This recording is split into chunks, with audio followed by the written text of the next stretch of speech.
Great Wednesday. Welcome to the Healing America's Narratives podcast. I'm your host, King, and I'm joined by my co-host, Reggie. How you doing today, Reggie? Doing well, King. Always good to be here with you. As I said earlier, I might be clearing my throat a bit. I have some kind of allergy thing going on, but otherwise I cannot complain. That's great. So with that being said, what's your spiritual energy number? Spiritual energy is a 10. I choose that. Physical energy is probably more of an 8 because I have to keep doing that. But yeah, I'm showing up with all my cylinders ready to fire. That's excellent. I join you at a 10. I live in gratitude, and I share my gratitude list that I'm grateful for my life, my health, my ability to see, hear, walk, talk, stand, breathe, and have a sound mind. Another 24 hours to pursue my purpose in life, my challenges and problems. I see as opportunities for my growth, learn wisdom through that. I'm grateful for the opportunity to have technology and to be able to literally connect to the whole world from one area. And that's just something to be grateful for and mindful of in today's terms and times. So that's my gratitude list. What about yours? Yeah, so I'm grateful to have indoor plumbing, electricity. My basic needs are met. I have food in a refrigerator. I have a stove that I can cook on, plenty of utensils and pots and pans. And even as I said, I have a cough and I'm clearing my throat on a regular basis. I realize that I'm doing that. I have this little irritating cough, but I'm doing it with all my other needs met. So I don't have an irritating cough in Gaza or in Ukraine or in Iran where people are really suffering, and many other places around the planet. I don't mean just to name those three. So I'm just grateful for the foundational, basic benefits that I enjoy just about every day. All right. What's up? So with that being said, why don't you walk us into our topic for today's show?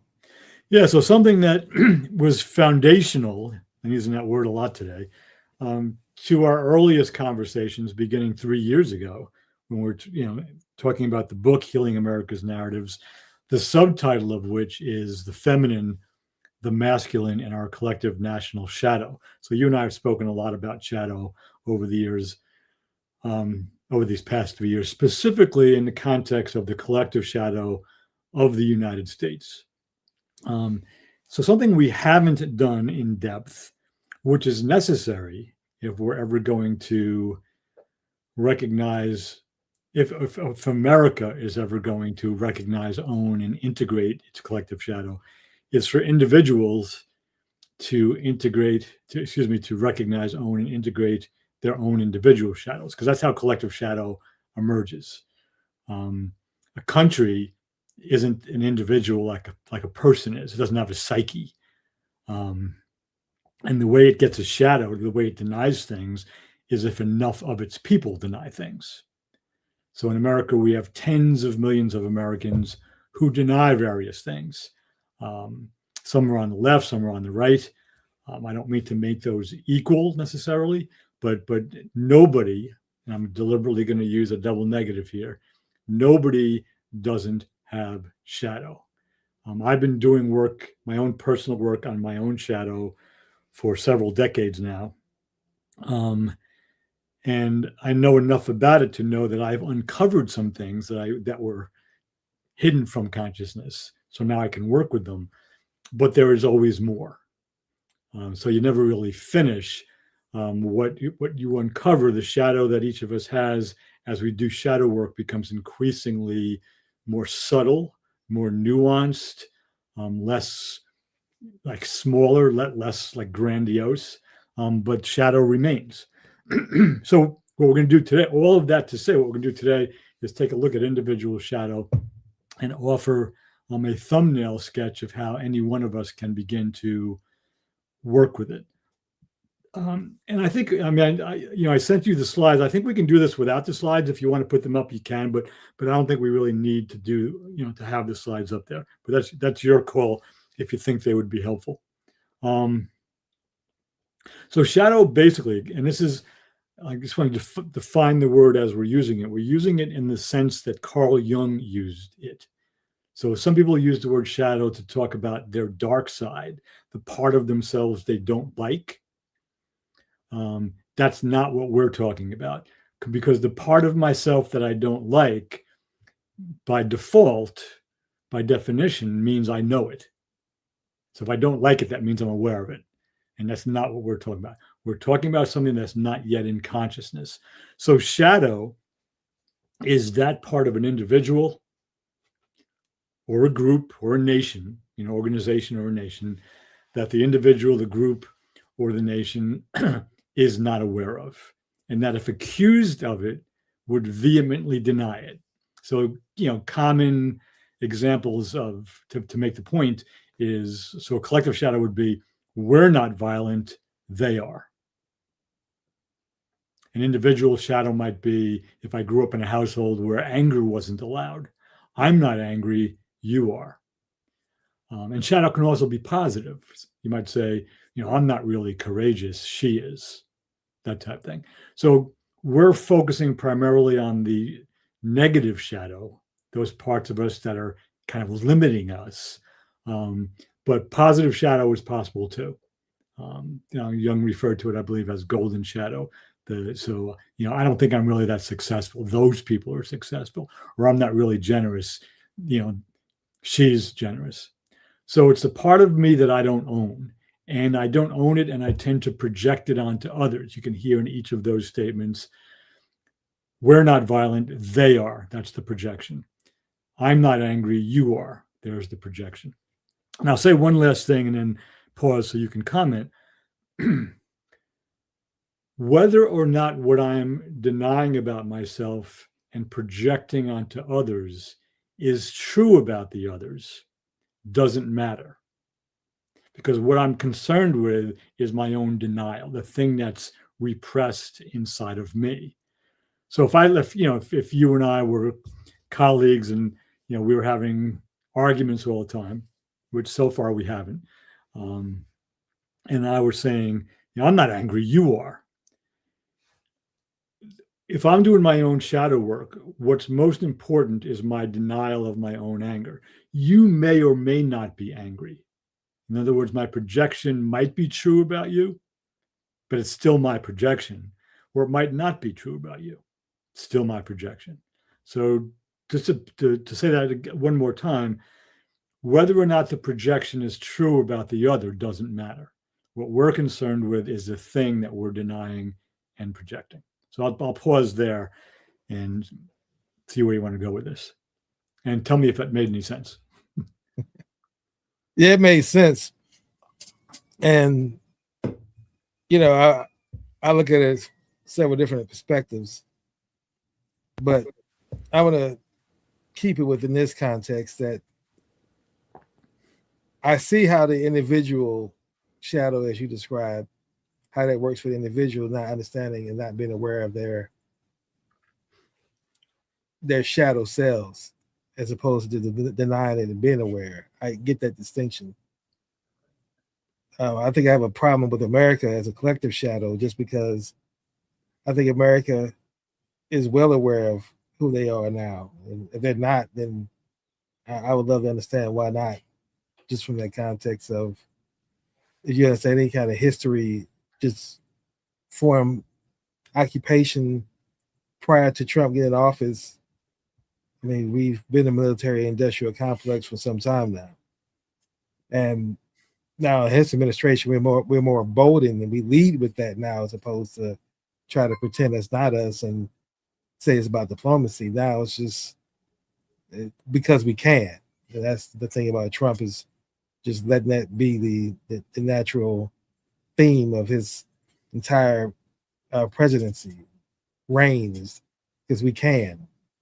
That's the difference. And everybody feels that, who is not in alignment with him feels it. That's the other difference. But as it relates to the shadow specifically, but here's my question then. If I'm not aware of my individual shadow, then how can I ever work on it? By committing, and that's what we'll get into. First, the first thing you need to do is accept that the Jungian version of shadow is a real thing. And it's, if anybody says, well, it's not real, I walk away from that conversation, because there are decades of proof that it's that real. People have worked with shadow, uncovered things, and had better lives because of it, have become increasingly whole based on their shadow work. So the first thing you need to do is hear about shadow and desire to be a more integrated person. Once you do that, then there are some strategies and tactics, some practices you can do to begin to uncover the things that were in your unconscious. So it's a great question. Though, if it's unconscious, how can I work with it? You have to be willing to do the work, and there are various ways.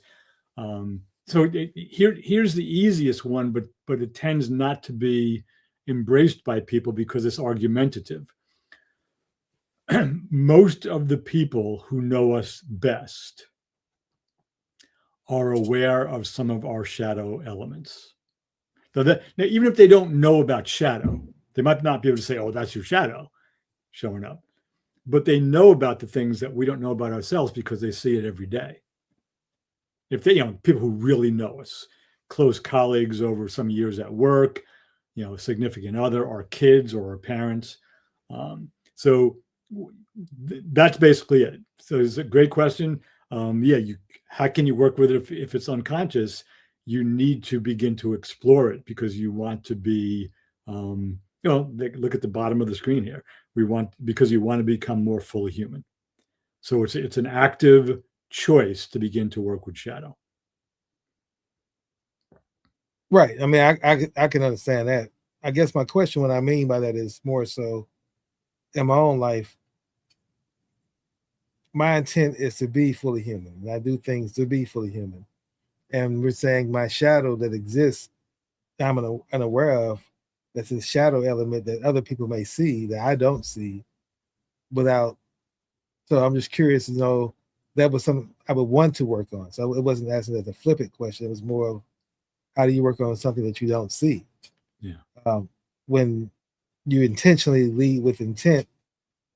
Now, I do understand how, and I've seen in my own life prior to really working on myself, that I could be triggered, and I can definitely have the attitude that I'm right and they're wrong. And I've definitely had that attitude most of my adult life.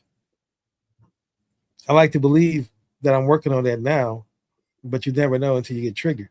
Mm-hmm. And what that trigger is, that shows you that, oh, you still got more work to do. You're not as far down that growth as you thought. But then becoming aware of the fact that you now think about it shows growth as well. Yeah.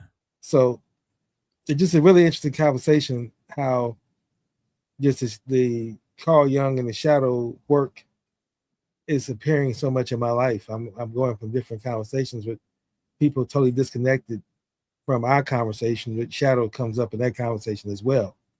And it's just the energy I see right now in the universe. I see the shift in the consciousness. And I guess my biggest issues I'm wrestling with, it seems that the framework seems that, not just the Carl Jung framework, but other frameworks seem very rigid and practical, to say that people are kind of locked in once they've been diagnosed or analyzed in this particular model, and there is no way you can grow. There's no way to emerge. And I think I see people evolving and emerging all the time. So that's the wrestle I'm having. Yeah. So I would, and that makes sense.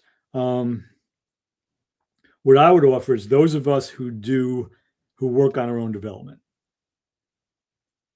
In whatever, there's lots of ways to do that. All different disciplines and practices we can, and teachings and models, there's so many of them. One type of shadow for people especially who do spiritual work, and you've probably heard this phrase, is called spiritual bypass. And so, basically what that means is that I want to be a better person. So I start, I'm just going to make up an example. So I start meditating. I read books by spiritual teachers, or I go to workshops, or take, I do a year-long retreat, whatever it is. I start doing things, and I'm sincere about it. So I want to make it clear that we're not talking about somebody who's a snake oil salesman trying to make believe. Somebody who's really sincere. And what we know about spiritual growth, which is different from psychological growth, which is different from intellectual capacity or cognitive growth, we could call that, is that one doesn't deal with the other. So what I can do is I can go and do a 1-year retreat, read all the books, have a real good meditation practice, enter into really, really deep states of meditation, and feel myself being calm and grounded when I'm in the meditation hall, et cetera, et cetera, et cetera. And I could do that for decades. I'm using an extreme example. But if I haven't taken care of my psychological stuff, if I still have unresolved issues from childhood or adolescence or my first marriage or whatever it happens to be, being a really good meditator and feeling calm is great, but that other stuff is still there. So spiritual bypass means, okay, I'm doing my spiritual work, but I haven't taken care of my concrete day-to-day psychological, physical, intellectual stuff, because they're not the same thing. Ken Wilber is probably he was my primary source to really learn about this, the difference between a temporary state of consciousness, which you can get through spiritual practice, where you have this, really deep meditative state, and stages of development, where you have a permanent stage of development where you really live in the world that way, as opposed to temporarily. So, so that's one thing I would offer, is the conflation that because I'm a spiritual person, everything else is taken care of. And the best examples of that, if you look at some of the early Buddhist teachers, not all of them, who came from Asia. If you look at some of the Western spiritual teachers who developed their own systems and had all these followings, the number of financial, and they were legit teachers, like they could really get you to a different state of consciousness. They weren't making that stuff up. But the number of sexual and financial scandals that they engaged in is legendary, because they were still tempted by money and sex, which is the kind of manifest world problems that we all face, right? The attraction of sexuality and the attraction of money and power.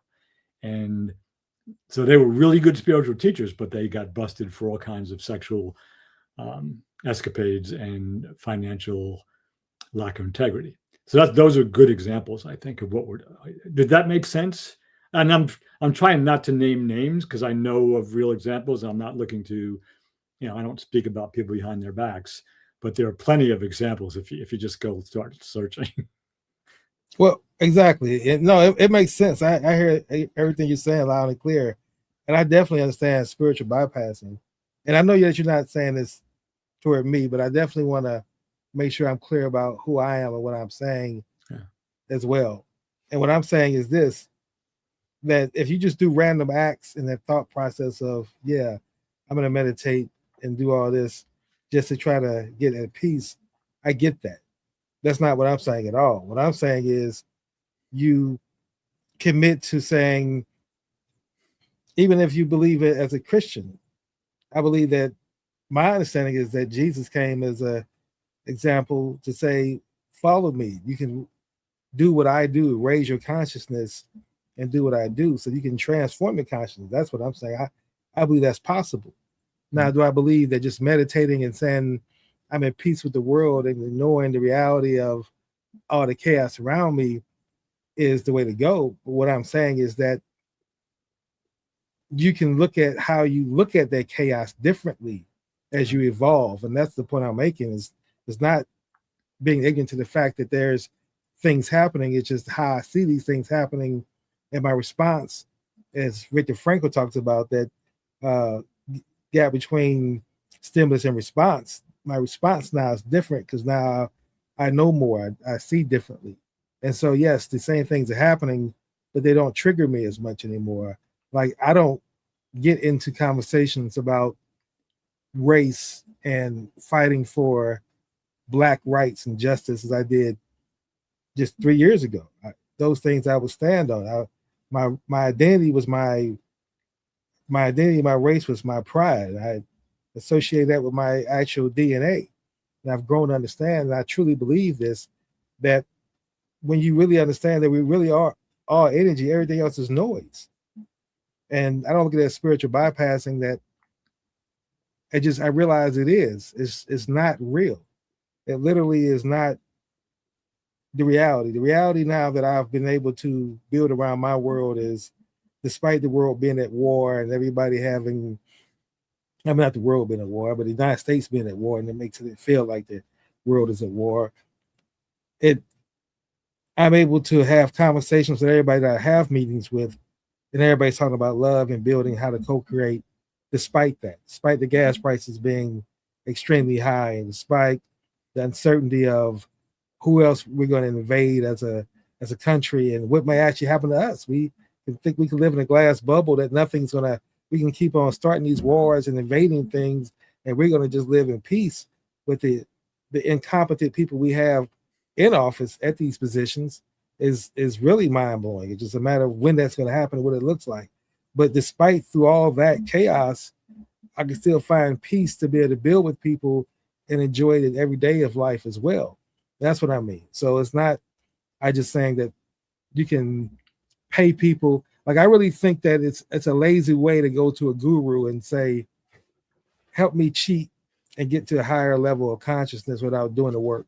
And the work is being able to put yourself on at least a 6 month journey of intentionally doing the inner work, whatever that looks like. And I have my process and I'm working on it. I'm not saying that it's the process, but it's definitely helped me. And I see it different in the world. And two people that's following my motto is seeing the exact same thing, where we see that love energy is vibrating around people every day, I believe. And I think that you have to raise your vibrational frequency to attune to those frequencies of blessings that's there all the time, but we just don't see it because we're so caught up in anxiety and depression of living in this world and accepting the reality of it, and then still trying to navigate how do I be spiritual in a world that's telling me that there is no spirituality and I need to be into my own group. That's what the world tells you. Double down on your group, find your tribe, double down on it, take it with pride, and fight everybody else who's different than you. If you were to listen to the media, that's the message that's constantly being fed to you over and over again. You're a victim. This is what's happening only to you because of your race, or because of your religion, or because of the country you live in, or because of your sexual orientation, or because of your gender, or because of the fact that you've done it to people in the past, and now they're saying they're coming back after you. So white man now takes the victim stance. Everybody's passing the victim baton and seeing how things are happening to them only to create that collective unconsciousness of the shadow, in my understanding of it. And that's what they're feeding on. And if you disconnect yourself from that noise, the social media noise, and feed your mind only what you intend to feed your mind, I've seen where it does shift how you think and how you perceive the world. But if I let myself stay plugged into the media, watch TV shows that my algorithm and notifications and streaming services tell me to watch, I'm going to be a person that's drained, engaged, and ready to attack everybody who doesn't look like who I look like.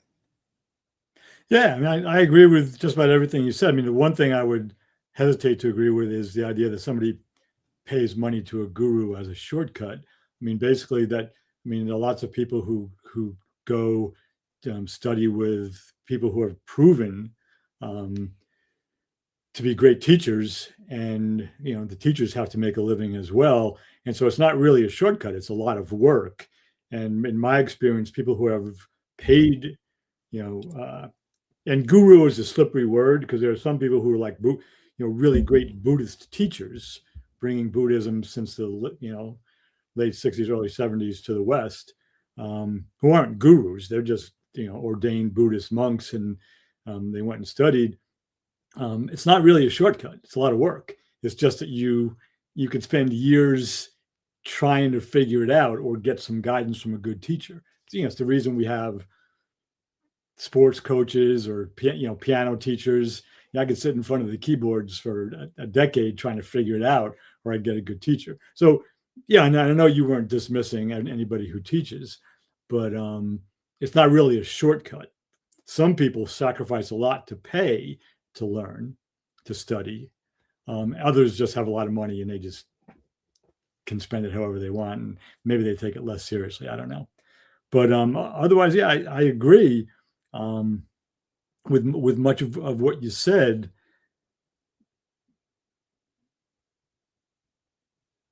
So I'm not sure where to go next. Because we haven't really spoken about how to work with shadow. I mean, does it make sense to do that? There are legitimate ways to begin to recognize that I might be denying something, or I might not be aware of something in myself, and other people, might see it.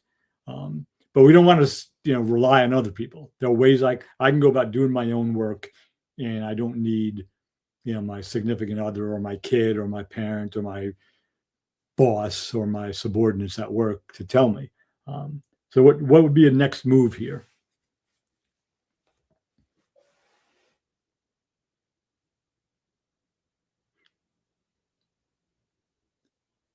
Uh-oh, I think we're frozen.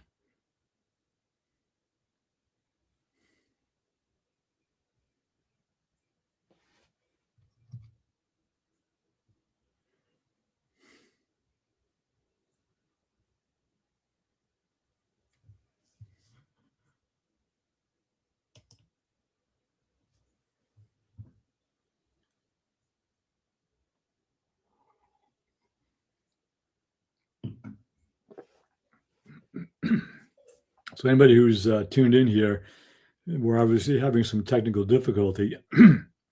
King and I have been speaking about shadow. I'm assuming he's going to get back on, and when he gets back on, we'll begin speaking perhaps about some ways to work with shadow.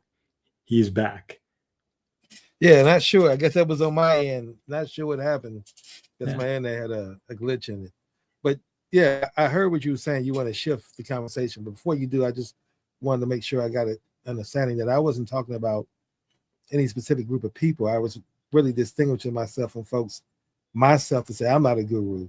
When I'm advocating, I have a particular way of trying to get people to a certain way. So I was really speaking to myself in this space, not any particular teacher or healing practitioner. I get the fuck that people do the work. What I'm saying is that I think it has to be committed to the lifestyle, and that's the difference. You commit to say this is not something I'm expecting to happen quickly. That this is now going to be a part of my journey. It's a part of who I'm going to be. I'm not going to just do yoga for 2 weeks and expect that I'm going to be in a higher state of consciousness. It's if I'm going to do yoga for the rest of my life, or any other activity that involves moving energy in the morning, adopting that as a principle and then sticking to that. That's what I mean, making those kind of incremental changes, and to the point where at some point in your life, yoga does come back in as naturally, because you stay with the thought and intentionality of bringing about a change in your life. Yeah, definitely. I mean, any teacher that I've ever worked with, meaning where I went to study, would completely agree with that. This is not a weekend workshop type thing. This is a commitment to change and development. And yeah, so I think you're spot on with that. And so now, what I wanted to find out is, how do you really look at identifying shadow as you and others, if you're doing the work as a coach or as a psychiatrist, And then can ways that people look at how to identify shadow in others as well? Like, what do we see? What are some of the signs that you can see? Yeah, so I'm going to leave the idea of identifying shadow in someone else over to the side now, because that's, for me, that's the least useful skill, because then shadow becomes a hammer that you use on other people, as opposed to doing your own work. Oh, that's your shadow. That's your shadow. When I haven't done my own work, that just becomes a cartoon. I mean, I'm being a little bit hyperbolic as I say that, but there's a certain truth to that. So I want to talk about how I'm just going to speak in first person rather than saying how one can do this. So, I might say go into you occasionally, not speaking to you personally, but so a really important place to look is any place that I have, being a good faith practitioner, I feel I have a disproportionate, that's an important word, emotional response to something. It's another way of saying being triggered. But the important part is it's disproportionate. So if something happens, I get angry or resentful or frustrated, pick a word, whatever it happens to be. But I'm able to recognize either in the moment or in hindsight that my response was disproportionate. That's a really good indicator that there might be some unconscious thing working me. So that's the first. Does that make sense? Just the idea of disproportionate. So really important that we're not saying having a strong emotion is bad or shadow. I'm not saying that. We're saying after, and if you know yourself reasonably well, you can feel, okay, that what I just did there or said there, that was kind of out of whack considering what just happened and what was really appropriate. So I need to be able to be somewhat self-reflective. All right. So we're looking for this disproportionate response. We get curious around it. And just get curious. What was that really about? So there were two questions that can help drill down into what that disproportionate response was. The first one is the easy one. What is it about that person or that thing or that event or that issue, whatever it was that triggered my disproportionate response? What is it about that person or thing or issue such that I respond to it as I do? Right? Well, they were a bully, or they were dishonest, or they were greedy, or they were whatever, or whatever the thing was. That's why I responded disproportionately, because they were that or it was that. And that, to use the language, that's an external locus.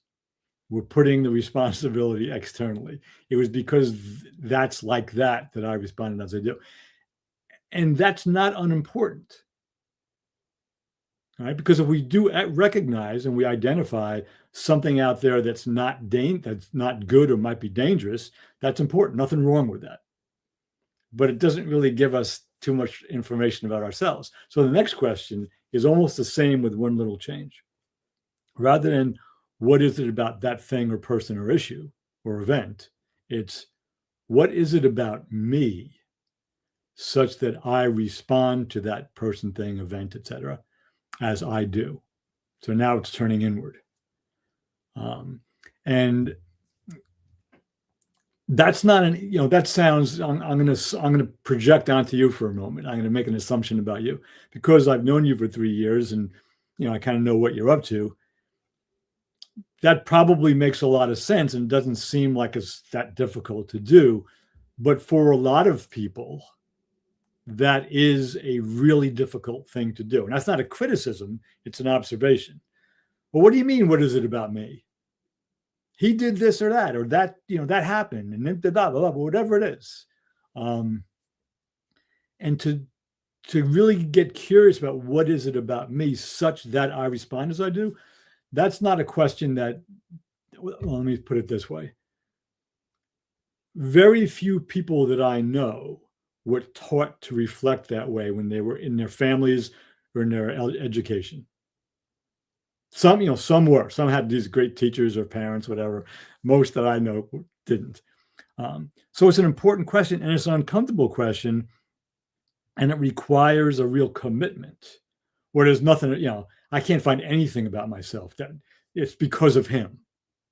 Yeah, I examined my conscience, and it's not my fault. And okay, then you're not going to do the shadow work.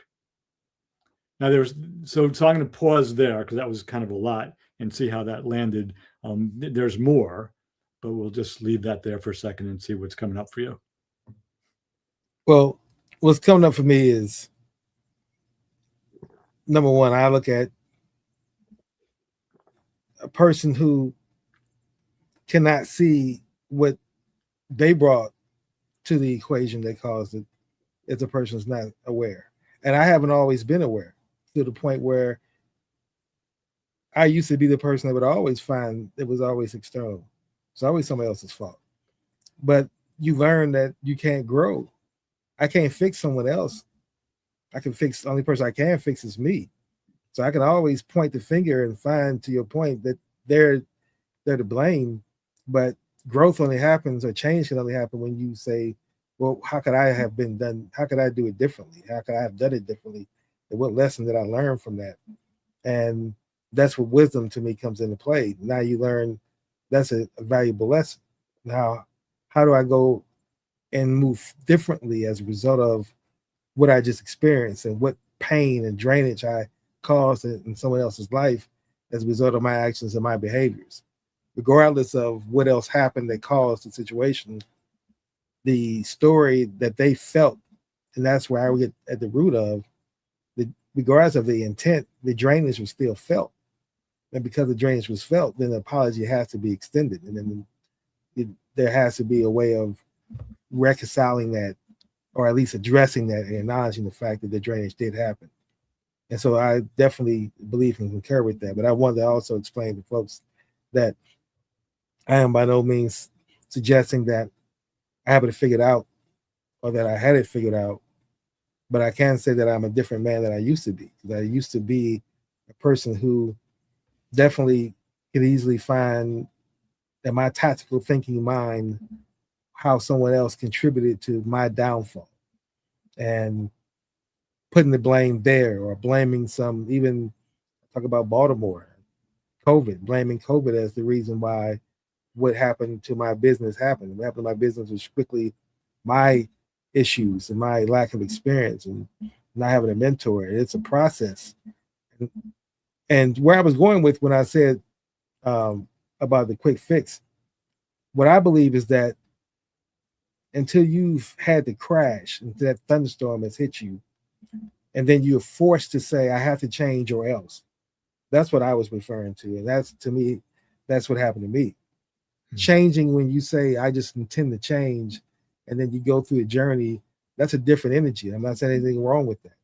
But when you have that point where you hit rock bottom, as people say, within alcohol or drugs or whatever that crisis that is, that thunderstorm you're going through, you get to the bottom of it where you have either you change or you die, or it's going to get totally different, and that's the last level that you're going to be sustained.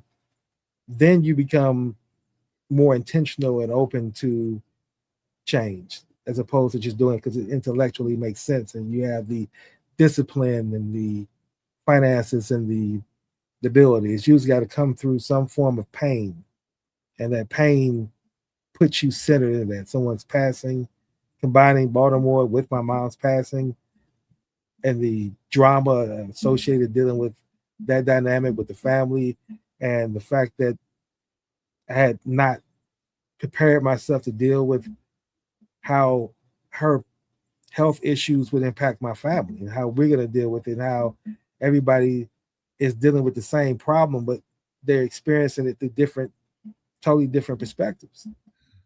And that amplifies the intensity of the drama and the emotions of your mother going through health crisis as well. So all that combined is, how do you come back from that? How do you get yourself back in a position and a path where you don't harbor that emotion negatively, but you leverage that as wisdom to grow, to be more empathetic, to want to do love more. And that's the journey I'm on. And that's why I speak from that perspective. And I've been able to manifest by being on that journey now for 118 days with intentionality of it being 6 months has changed my life. Now, is it a permanent change that's going to last forever? I have no idea. Right. But I do know that it's not the same life I had prior to it. And that's the reality of the truth I live in. That's the perspective I speak from. Yeah, no, I hear that. And I think you and I have spoken about this. We're sitting, 300 miles, give or take, from each other, using technology to look at each other on two-dimensional screens as three-dimensional human beings, well, multi-dimensional human beings. And I've witnessed your shifting since you've been doing this work. I mean, I agree with you 100%. And I love that you said, I don't know if the change is going to last forever, if it's going to be permanent, and you don't know. Nobody knows. My guess is, but there's a funny comment I'll make, because that one person I learned from said, it's actually an accurate thing. My guess is that you will, but there's one of the benefits of developmental growth, of expanding worldview, of seeing the world through increasingly complex, comprehensive, inclusive, and balanced perspectives, is that when you do hit a bump, like if you were, when we did the developmental stuff last week, and from the highest level we talked about, I'm just going to use colors now. I'm not going to go back into that. From yellow down to green, down to orange, down to blue, down to red. If you're working at orange, which is the modern worldview, when you hit a real bad bump, you go down to blue or red. Because that's the only thing that's down there. But if you're operating at yellow or green, and you can kind of catch yourself as you're falling, if you're at yellow, you might just go down to green. So the more work we do, when we do hit bumps and we kind of, lose our momentum, or however you want to say it, one of the goals is to control how far the fall takes us. And that's, I'm laughing as I say, but it's literally true. The more you understand about yourself, you can say, okay, I've been doing really well, and that just happened, or I just did that, or I allowed that to happen, however you want to phrase it. And you can catch it and not fall all the way down to where you're operating at a might makes right, let me go out and beat on somebody's head perspective, metaphorically speaking. So, yeah, I mean, we don't know. You get up and you get up every day, you do your work, and you do the work, and you do the work, and you do the work. What I'd like to do is just to add one or two more things to this working with shadow. Because besides disproportionate emotional response as a thing to begin to recognize as a way in, there are a couple of other places we can look. So one is a recurring thought. So if I have a thought, and I'll make it disturbing. If a thought that worries me constantly shows up, I don't mean 1,000 times a day, but kind of on a daily basis or weekly basis, but it's there and it's been there for some months or years.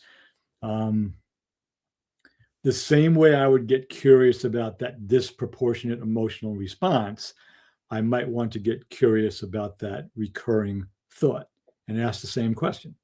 What is it about this thought, right, that makes me respond the way I do? That's the easy question.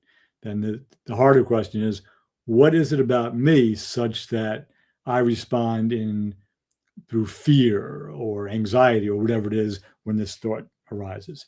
And you begin to really get curious. And there's ways to explore what is it about me. The other one is a dream. If you have a recurring dream, because the dream comes to us from the unconscious. That's what dreams are. That's what they do. And that's the place of shadow.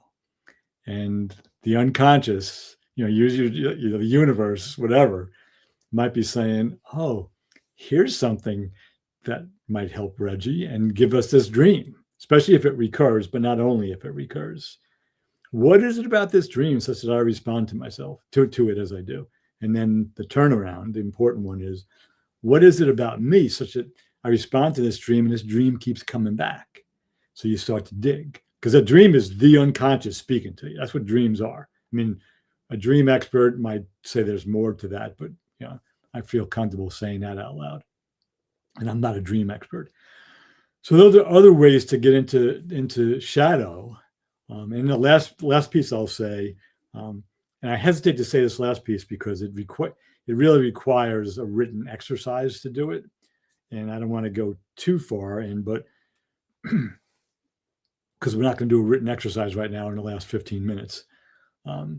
But taking what's out there, that's like third person, talking about that thing or that person or that issue, and then to begin to talk to it. Again, this is just in my own mind. This would normally be a written exercise.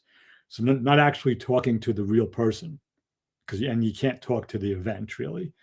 So to begin to explore it as a you in second person, what is it about you and me and this blah blah blah. So you have a second person conversation, and then you begin to own it in first person. Well, I am that other person.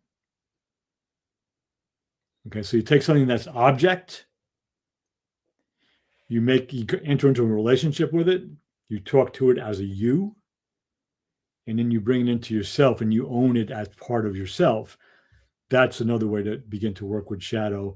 And what I just said in the last 90 seconds is insufficient to really work well with that, because it's a process that requires repetitive writing to really work with it.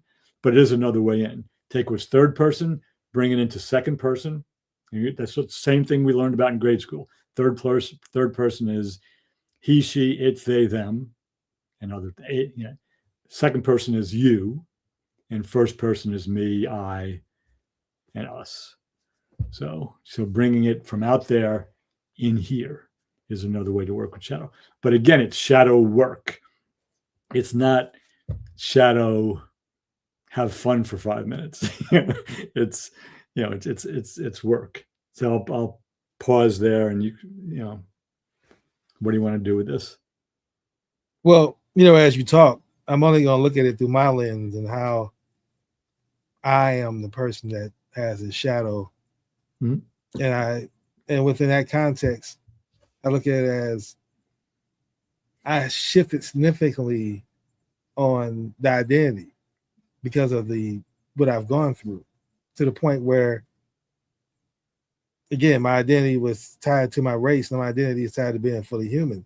So much so that I couldn't see, it's not just the old me would have found at the root of everything white supremacy was about white people being in charge and controlling things.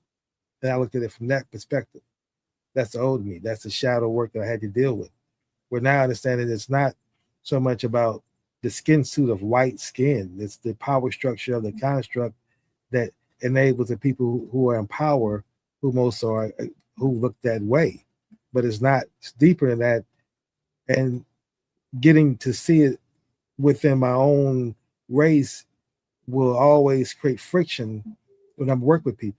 So if I get brought into new groups of meeting individuals, it's going to come up in me if a person happens to be Indian or Japanese or white male or white female, or she's former Mormon, and I look at them through that lens because I see myself different, and they're other than me, and they're wrong, and their viewpoints have been wrong. So now, as I sit there in that Zoom meeting with them or whatever the platform is, that's all going through my mind while I'm smiling and saying, yeah, great to meet you. And that process of that shadow work is how I look at it. And those thoughts are no longer there.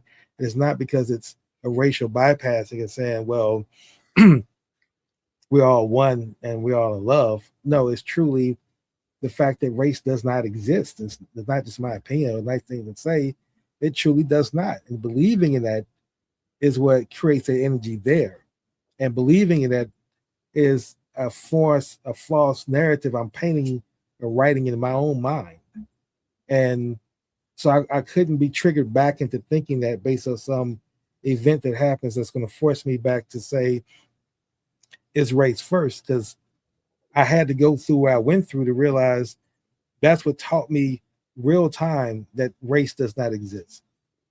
Because race existed in the context that people did, I wouldn't have fallen because what the energy I built. But that's a false narrative. It does not exist.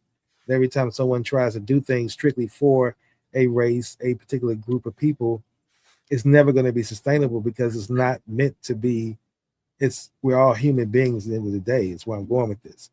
And so I'm not going to shift back into thinking race first because I've shifted my consciousness and I understand I've elevated beyond that. That's like going back to third grade thinking when I'm at a college level education. It's like I can't go back to third grade thinking no matter what I do. My brain's has advanced, and it's so that's a part of the shadow work I'm looking at. How does it affect me? Can I still be triggered? I don't believe I can, but it seems like the framework teaches that could always happen because I'm not aware of it. So that's how I process that.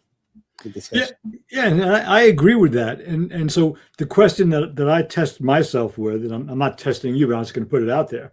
So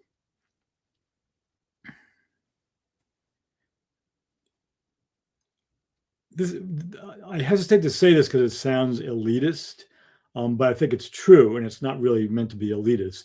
The majority of people that we come across, the majority of people, and let's just keep it in America, don't do the work that you're doing. Don't do the work that I'm doing on ourselves. A lot of people do, millions do, but it's not anywhere near a majority. Is that a fit? Would you agree with that? Absolutely. Okay, so here's for me where the real work is, because I go into a classroom and teach Healing America's Narratives, and you have the book, and you have a good sense of what it is I do. So what is it then? Or how then are we called to navigate those moments when we're dealing with a person or a group of people for whom race is very real? I can know it's a construct, you can know it's a construct, but from conception through birth, through childhood, through adulthood, race is very real in their lives, whether they're white, black, pink, doesn't matter. And when they hear something like, if you try to help any race, it's never really going to work because you're missing the part that there is no race. Because, if you had said that to a enslaved person during the Civil War or during Reconstruction or anybody in Jim Crow South, they would, how do you navigate that? Because there still are people who are suffering because of their race, because of the perceptions around race is probably a more accurate way to say it. And that's real in people's lives. And saying, well, it's just a construct isn't a helpful thing to somebody who's suffering. Whether the person who's suffering is, I'm just going to use one example, is a black person who is being discriminated against, and that still happens, or it's a white person who's doing the discrimination, who's suffering in ways that they can't imagine because of their bias. How do we navigate those conversations? Because that's where for me, that's where the real work is. And I'll tell you exactly. The way we navigate those conversations is a construct. It's not designed to prevent the individual from success. It's designed to prevent the collective from success. So you can look throughout history. How can a former slave like Booker T. Washington go on from being a slave, which is the worst conditions that it can be imaginable among anything we can actually tolerate in our minds today, and actually now leading a university and built it from scratch? It's because if the construct was real, it would have stopped him. Same thing with Frederick Douglass. Same thing with everyone else who rose to greatness. So yes, individuals can do that because they don't see race. They don't operate by race rules. They don't see themselves as a victim. You can't achieve greatness if you see yourself as a victim.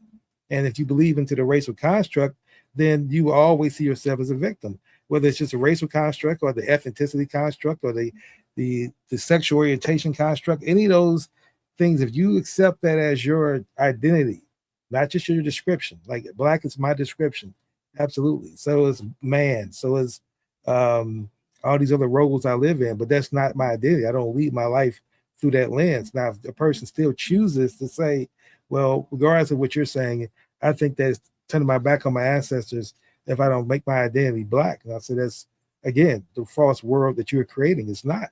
I lift up my ancestors, great, but then my ancestors are not just black individuals. Viktor Frankl is my ancestor. Einstein is my ancestor. So once you open your mind to being fully human, every person who existed is your ancestor. Because again, if we were having a conversation with a Martian, someone who's not from Earth, then you wouldn't be defending your race then. Then you look at yourself defending your planet. I'm an Earthling, and you would then identify with every Earthling that exists. So that's what I believe. And for the folks who really can't get beyond that, then I bless and release, because I'm not trying to change you or convince you, and you're not going to convince me to go back into believing how you think, because I believed that way for 53 years of my life, and I know what it got me. It didn't make my life better. I'm not happier as a result.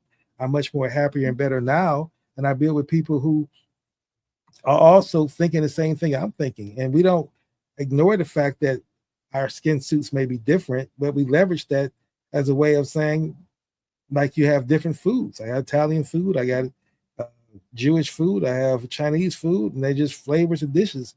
And you honor the distinction, but you don't have to say, I'm not going to eat all Chinese food. That would be ridiculous. And that's the same thing I think about race. I'm not going to all like all white people because of this. And my final point is this: in my own personal life, I look at every significant milestone in my life. I'm a high school dropout, didn't get past 10th grade. I was supposed to be at the bottom of the barrel, but I've had white people or people in white skin suits who gave me opportunities at key pivotal times in my life that would allow me to grow exponential jumps that no one else had given me an opportunity. So believing that these people are evil because they're a skin suit has always shown not to be a correct message in my life, if I really put it in that context. And I've been able to build some great things with both black, white, or whoever, but because people were human beings, not because they fall under any particular racial category.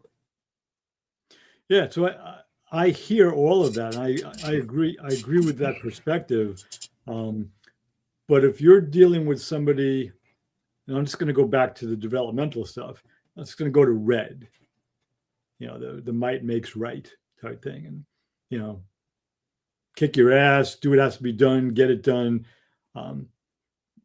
That person literally can't hear. Mm-hmm. And what you just said is a foreign language. It's like if you never took French lessons and guys, you're talking French to them, or whatever, or it's stuff from the science fiction movies, and it's just sounds of beeps and flashing lights and shit like that. Because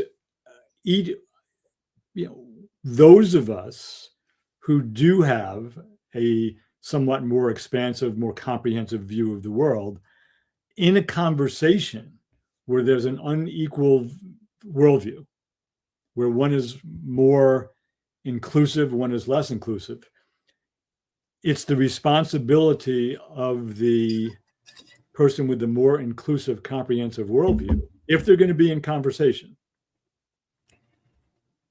to meet the other person where he or she is, because the other person can't meet the person with the later developmental worldview. Can't do it because they're not there yet. They haven't developed that much yet. So the ability to from a later worldview, if any one of us really evolved, we transcend and include. So I still have the ability to navigate red inside of me. I know I do.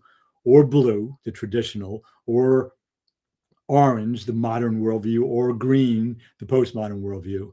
And if I listen carefully, I can hear where somebody's coming from and try to meet them there, because that's the thing it's my responsibility to do. And that's really the work. Otherwise, that's still shadow for me because I'm projecting my worldview onto them and they don't have it. I'm making believe that they can hear what I'm saying. And that's the real work in this development. It's fine. It's great if we're on an equal plane and we can, approximately and can talk to each other. But what do we do when somebody just can't hear? And I agree with what you just said. The skin suits and the racial construct and all that. But I would argue that more than 50% of the people in this country wouldn't agree with that because not because they're stupid, is just developmentally. They haven't developed to that point yet. So it's my responsibility to find ways to enter into this kind of conversation where they can begin to hear the possibility. And you don't teach them development. You don't say, well, you're at red and I'm at yellow. You can't do that because that's just, eyeballs roll up in people's heads. But you find a way to speak to red. You find a way to speak to blue, to orange. And each one of them is different. And that's a really hard thing to do. The chart we used last week from my buddy Brett Thomas, it's one thing, when I got that, I said, this is great. To really be able to write to a different worldview or speak to a different worldview is immensely challenging to do. And I believe that's the work that we have to do. So that's less of a response to you personally and more just kind of an overarching view of this, because it's really hard to speak across worldviews. And it really is. It's probably easier if you had an Italian and an American, who one only spoke English, one only spoke Italian, but they're at the same developmental level, they could probably communicate better than two Americans who are at very, very different worldviews. So I'll stop there because I kind of went on a bit of a rant there. And nothing you said I disagree with at all, other than the fact that you and I have different purposes in our life.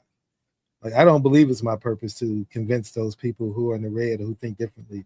I have no intention of trying to change your beliefs, your behaviors, or your agenda.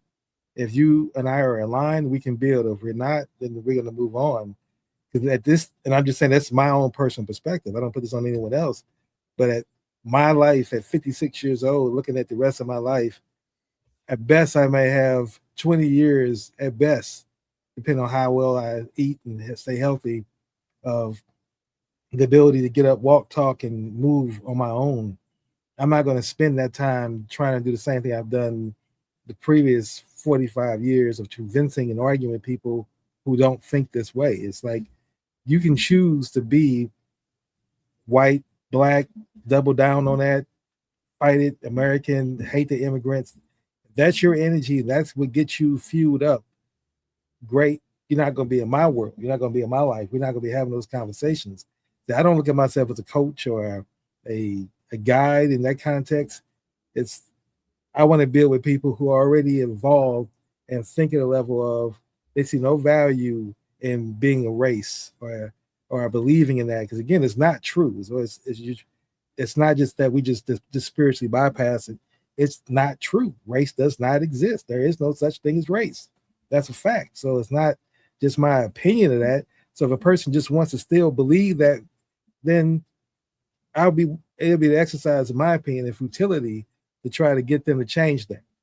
And to spend my life, the rest of my life, the years I have left in those kind of activities would definitely be a drainage all the time.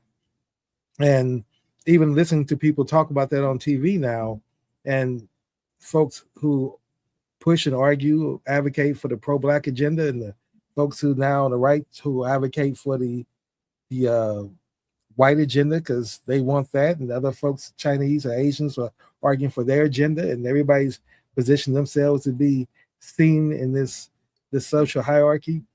The ones who don't fall victim to that are the ones I do want to build. Those are the ones we can really get some things done and have great, enjoyable lives as we into this last fourth quarter of our lives. So that's just my perspective. And you said you feel you have to change that, and that's the challenge. I commend you. I mean, we need people like you. That's why there's difference in everybody. Everybody has different purpose in life, but I don't definitely don't believe that my role or is to convince people who are not vibrating with me at this stage. Is that to me is that time's past. Yeah, I appreciate that. And just to clarify, like my agenda isn't to try to change people. I know I can't change people. What I'm able to do, or what I try to do, is either through writing or through teaching or coaching occasionally, is to create a space and to interact with people in such a way that they have a better chance to see the world through increasingly larger perspectives. But I'm a big enough kid to know that I don't, nobody can change somebody else, but I try to create the space for that. And the other thing I have to really, a bone I'll pick with you right now as we bring this to an end.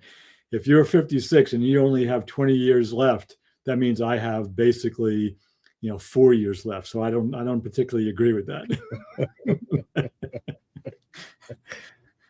Well, you healthy, and it seems like I said, you got more. I'm saying that from somebody at my health level. You're healthy, you eat well, you're active, so you prove the point that you can get longer years, but you got to be more intentional about your health. As soon as you said that, I said, "Oh man, I'm doomed, man." No, you're the one that's put me on the right path. So yeah, let's get ready to wrap our show up. I think we've gone over 6 minutes, and so as we close our show, that's any ideals you want to walk us through or last minute comments, suggestions? Not just the shadow thing again. Just be on the lookout. If you're interested in finding out some things that you might be projecting out there into the world and denying in yourself, take a look at disproportionate responses that you might have, recurring thoughts that, not that you think about, but just that come, and any dreams that recur, because those might provide you with some fodder for doing some shadow work. And gratitude for saying that. And Reggie, as we close out our show, I definitely want to say I concur. I always ask Reggie that because he has been instrumental in my growth and development. So it behooves us as listeners to take him up on his advice. And we want to close out our show with giving an example of someone who we believe has been fully human in our lives. And I'll go first just for expediency. And I'm going to say I want to give my love to the Chinese monks who walked from, I believe, the South up to Washington, D.C.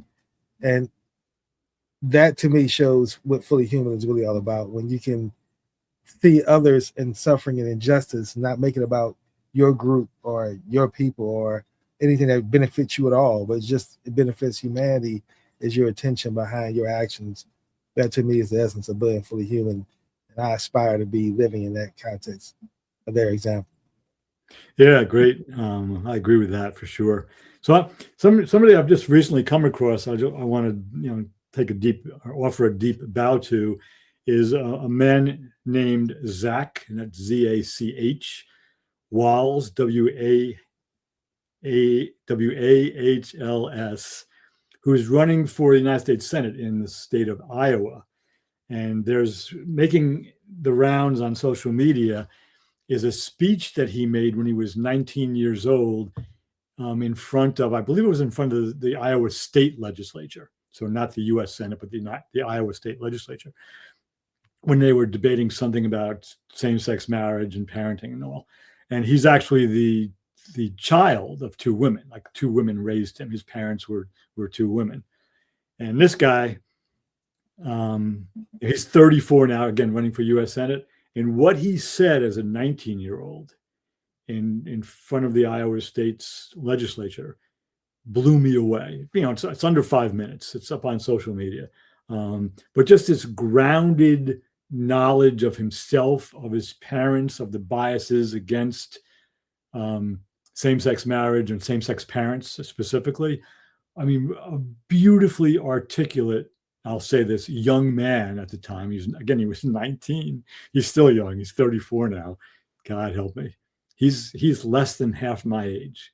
I'm getting old. But Zach Wall's deep bow to him. Yeah. Okay. All right. Gratitude for that, Reggie, and gratitude for picking today's topic and bringing a great discussion about shadow work to our listening audience, to myself as well. And as we close out our show, we want everybody to continue to be more fully human. Until next Wednesday at 10 a.m. Eastern Standard Time, let's look for ways to do that. Amen.